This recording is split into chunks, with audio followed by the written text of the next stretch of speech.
Wow! If you do a search for the words fronts and riots, on some platforms, actually nothing comes up. Check this out. Yeah, say for example, on this social media platform, if you search the word fronts, this is what you're going to get, right? Macron still looking good. The French team still looking good. Beautiful place to travel to, right? What if you search the word riot?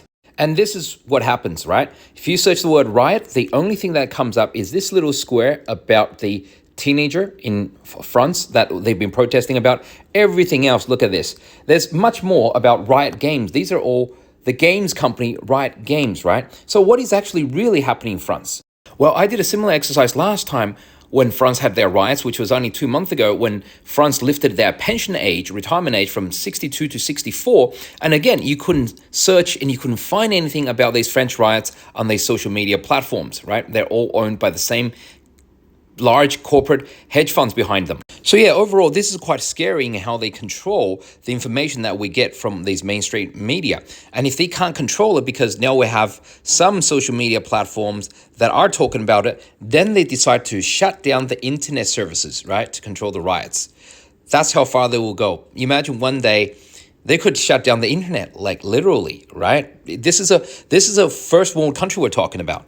And the latest development is that it's actually spreading to Switzerland and Belgium. So what is causing all this? I'm sure by now we all know that this all was caused by this teenager driving around in France. The police stopped him and there was an altercation or refusal of arrest of some type, and they basically shot him, which is quite crazy for an offense like this. That's pretty much the narrative from the media. That's what everyone's telling you is what's happening in France, because the racial tensions, because, it's migrants versus the local French. There are a lot of young men right now who are angry and unemployed in France who are migrants, and it's this old story.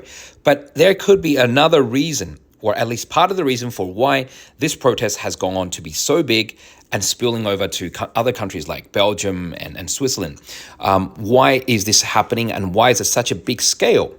Well, actually, a number of people, commentators online, have predicted that things are going to get really bad with France. People like myself have thought, yep, something is going to happen really bad with France because, right, just 2 months ago, 2 months ago, Macron, the French president, actually visited China amid US tensions, right? Now, obviously, they've kind of taken the Chinese side on saying that the Europe should not and does not really want to participate if there's going to be some sort of war in Taiwan. And then he goes a step further. Macron wants to go to the BRICS summit. That's, Brazil, India, China, South Africa, therefore destabilizing the US dollar. So do you think this is still just an innocent protest about some teenagers' death in France? Or do you think there are bigger forces